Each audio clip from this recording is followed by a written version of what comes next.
ఈ రీల్ దీని తర్వాత వచ్చే రీల్ అయితే తప్పనిసరిగా అయితే చూడండి. 4 శారీస్ అయితే సింగిల్ కలర్ కాంబినేషన్స్ అనమాట. సో మా ఆన్‌లైన్‌లో అయినా, ఆఫ్‌లైన్‌లో మార్కెట్స్ కన్నా తక్కువ ప్రైస్‌కి అయితే ఇవ్వడం జరిగిద్ది. సో ఇది వచ్చేసరికి ఫస్ట్ శారీ. ఫస్ట్ శారీలో చూసినట్లయితే ఇది ఇంటర్నెట్‌లో ట్రెండింగ్ ఐటమ్ అనమాట. సో చూసినట్లయితే బార్డర్ కూడా మంచి నీట్‌గా థ్రెడ్ వర్క్ వస్తుంది. ఆల్ ఓవర్ బాడీ పార్ట్ వచ్చేసరికి మొత్తం జామ్దాని వీవింగ్ అనమాట. ఇదిగోండి శారీ మొత్తం ఇలా వస్తుంది. పళ్ళు చూసినట్లయితే ఇలా సేమ్ బార్డర్ ఎలా వస్తుందో సేమ్ ఆ టైప్ లోనే పళ్ళు కూడా వస్తుంది. ఇదిగోండి బ్లౌజ్ చూసినట్లయితే ప్లెయిన్ బ్లౌజ్, హ్యాండ్స్ కి అయితే ఇలా బార్డర్ ఇస్తాడు.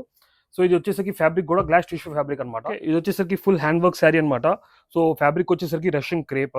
సో చాలా సాఫ్ట్ గా ఉంటుంది ఫ్యాబ్రిక్ కూడా. ఆర్డర్ పెన్ చూసినట్లయితే మొత్తం హ్యాండ్ వర్క్ వస్తుంది. శారీ వచ్చేసరికి ఆల్ ఓవర్ శారీ వచ్చేసరికి ప్లెయిన్, బట్ బార్డర్ పార్ట్ వచ్చేసరికి హ్యాండ్ వర్క్ వస్తుంది. సో ఇది ప్యూర్ రష్యన్ సాటిన్ క్రేప్ అనమాట. కూడా కాంట్రాస్ట్ గా పింక్ లోనే కొద్దిగా డార్క్ షేడ్ లో వస్తుంది. బట్ హ్యాండ్స్ కి కూడా ఇలా బార్డర్ ఇస్తాడు. సో బ్యాక్ కి కూడా మంచి ఇలా వర్క్ ఇస్తాడనమాట. సో బ్లౌజ్ వచ్చేసరికి మొత్తం సీక్వెన్స్ బ్లౌజ్ వస్తుంది.